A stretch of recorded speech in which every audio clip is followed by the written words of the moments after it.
I Wish to Be a Christmas Tree by Colleen Monroe, illustrated by Michael Glenn Monroe. Every year, as traditions go, they get in their cars at the first sign of snow and head to the farm at the edge of town to cut the family Christmas tree down. So this says North Star Tree Farm. As Christmas neared, the trees rejoiced, for families would come and make their choice. Which trees would go and which would stay? "Oh, please, pick me," the trees would say. So if you can see, there's some trees and they look like they have faces, and they're looking at the family that's looking for a tree. "Take me to your home," said the fat Scotch pine. "Dress me with bulbs and lights," said the fir so fine. They all were excited except for one. He knew that his days of being picked were done. "I've seen my sisters and brothers, daughters and sons, grandkids and great-grandkids picked one by one. I'll never be taken home. I'm too big and too tall." His sobbing and crying made his pine needles fall. So there's some footprints going past the tree. A little squirrel was wandering by and stopped to hear the big tree cry. "Take heart, my friend, and don't you fear. To many of us, you are so dear. To many of us, you are so dear." So again, you can see a little bit of a face in that tree with a little tear. And he's talking to the squirrel. "Your branches keep us safe and warm. You are our shelter from the storm." A cardinal flying by chirped in, "You are my safety from the wind." So the cardinal and the squirrel are telling him they like him because they provide him shelter. Said a white-tailed deer who was walking through, "Cheer up, big friend, because I need you. Your needles give me a nice soft bed, a place to lie down and rest my head. These things you say to me are kind, but nothing can really change my mind. All my life I've wanted to be someone's special Christmas tree." So there's the deer getting sheltered underneath that big tree. With that, he drew his branches in and closed his eyes to dream again, and wish that someday he would be more than just a great big tree. Fast asleep in dreams far away, he did not hear the little squirrel say, "You will be our Christmas tree. Let us decorate you for all to see." "Come gather around," the little squirrel cried, "to woodland animals both far and wide. We need to act without delay to end our great big friend's dismay. He is our friend, this wonderful tree, and do you know where we would be without the special things he gives? I don't know how we would live." Without ever complaining, he's given these things, yet never knowing the joy that he brings, offering friendship from the very start, never once revealing the dream in his heart. Everyone should bring a treasure, so our giant friend can measure the love for him that our hearts hold, the feelings that we've never told. So they're planning to bring some treasures to that big old tree. Each animal came with gifts to bear, over ground, through the trees, and some through air. With acorns, icicles, and berries so bright, they worked and trimmed into the night. So they're bringing all things from nature, and they're decorating that tree to make him look beautiful and make him feel special. The crows searched their nests full of shiny things, hoping to find the perfect present to bring. There, among their treasures found from afar, was the most beautiful, bright, shining star. There comes the crow with the big star. His woodland friends decorated him with special things hanging from every limb. Acorns were dangling off branches strong. Berries were strung as garlands so long. The first morning sun brought a wondrous sight as icicles glimmered and captured the light. Colorful birds perched all over the pine, as beautiful as bulbs and just as fine. Blue jays as blue as a crisp winter day. Cardinals bright red perched near doves soft and gray. The birds were singing so soft and clear, their most beautiful songs for the pine tree to hear. So there are the birds perched all through the tree, all the decorations. The big tree stirred and opened his eyes, and what he saw was such a surprise. You have made me beautiful for all to see, and now I am a Christmas tree. You're more than just a Christmas tree, they said to him. Why can't you see? You're special to us every day of the year. We would be sad if you weren't always near. So there he is, the big, beautiful Christmas tree, and you can see his face in there. We're glad you stayed with us all these years, but we're sorry that it caused you tears. We should have told you the many ways you are special to us and brighten our days. Though winter and spring, summer and fall, you're always here to help us all. With all that they gathered around the tree, and suddenly the tree could see. It wasn't as important to be a Christmas tree, but to always be the best friend you could be. And every year to celebrate, they come together on that date to decorate from end to end the special tree that is their friend.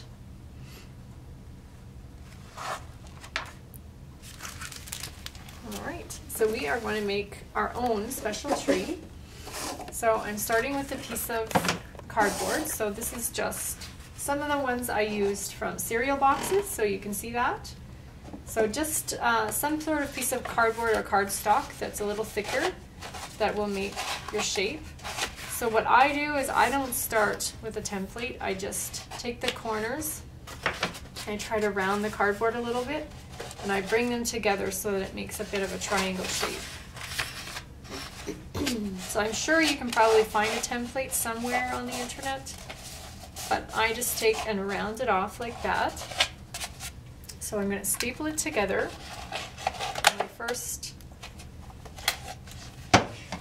And then what I do is I just take my scissors and I trim. So I'm going to trim around the bottom of the tree. So if you're more comfortable looking for a template, you can certainly do that. But trees are not perfect. All trees are different. Some are lopsided, some are crooked, some are tall, some are skinny. So this is going to just give you a unique tree. So I just keep cutting till I get back around to the other side. And I'll do some more stapling. Make sure it's tucked nicely together there. Do some more stapling. And then if you want to, you can glue or tape. If it's not going to stay together nice enough for you, you can glue or tape. So the bottom of my tree doesn't quite match up, so I'm going to take my scissors and trim from that corner. And just trim around again.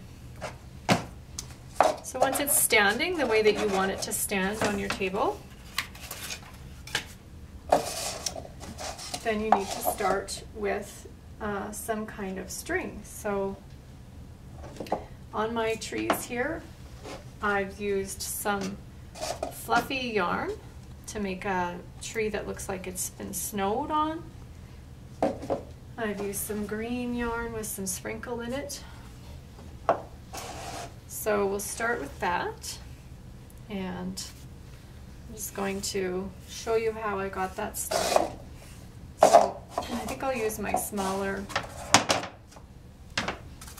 tree, and I just started down at the bottom, right along my bottom edge, and I use tacky glue. Now if you at home have a glue gun and you have a parent that can help you with a hot glue guns also work. But I did my projects with tacky glue and they worked just fine. So once you get your first line of your yarn on, I find it to be easier from there. So I'm going to line the whole bottom of my tree. And again, if you have a parent there to help you, get your first line started. So I'm just going to drop my yarn down along the bottom of my tree. So that is the hardest part, I find. So once you have your first line on, and with the tacky glue you don't need to wait as long for it to set. With regular white glue it is a lot runnier and not as sticky, so you might find that your yarn isn't going to stay as nice. You might have to take more time. So following my first line that I did there, I just basically kept continuing on and dropped my yarn on top of the next line.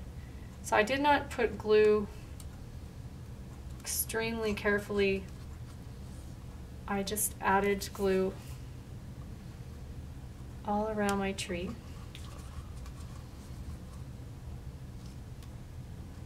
So that there's going to be glue catching every time you go around.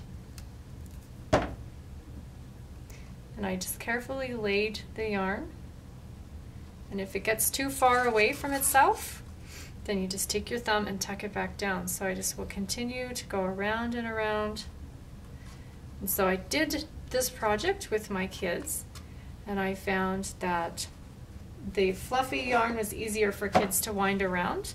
So we wound all the way up to the top, and then we went all the way back down to the bottom to cover in any of the gaps. So if you have any cardboard showing through that you don't really like, then you just wind it back down around again. So nice and tight all the way down. And again, if you're going to do lots of decorating on your tree, it's probably not going to matter as much how tight your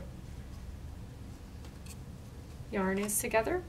The fluffy yarn tends to cover the gaps more. So we'll continue to pull that down. Keep winding it around. So if you have lots of yarn, you can do what we did at our house, and you can wind it around a little less carefully, like I'm starting to do now. And then you can go back down your tree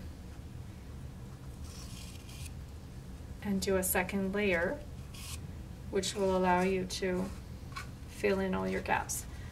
So see how my tree is starting to have some gaps? And if you like that, that's fine. If you don't like that, then go back down around your tree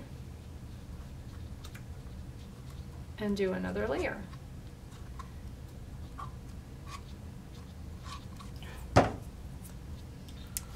So, show you my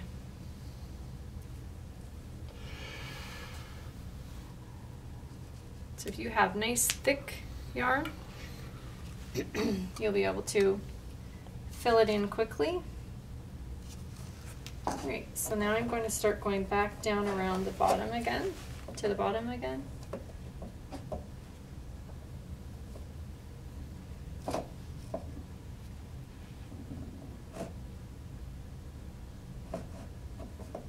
And see how it's starting to fill in a lot thicker now that you already have some yarn on there for it to lay on.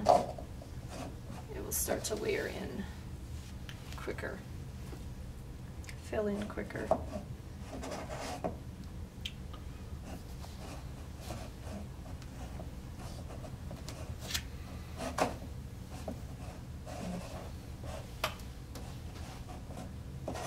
So it's just catching all the glue that you have in all those spaces.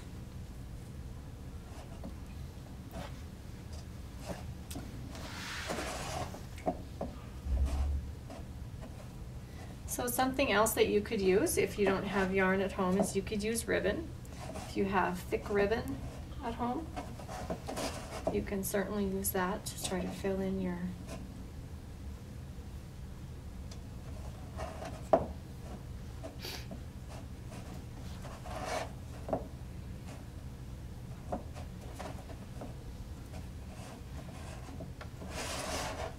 So I'm almost done going back over it a second time.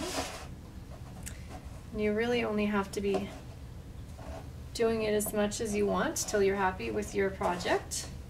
So everybody's project is going to look different.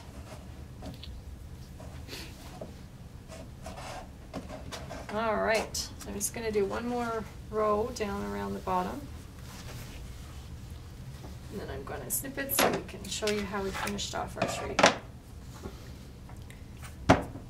Tuck that on with some glue.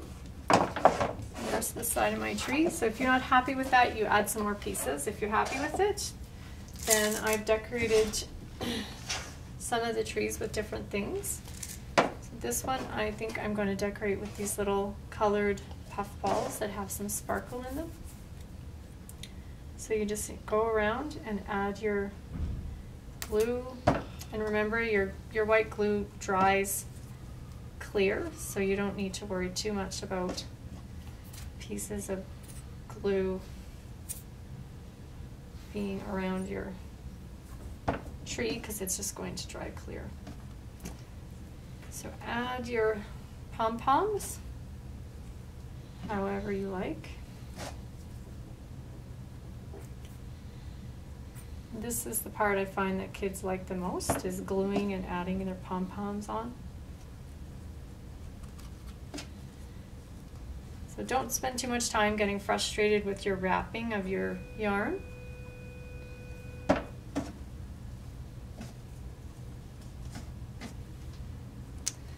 And then you can add whatever you want for your tree topper. So we're just going to add another pom-pom on the top of our tree. You can make a star or whatever you like. So there's your Christmas tree.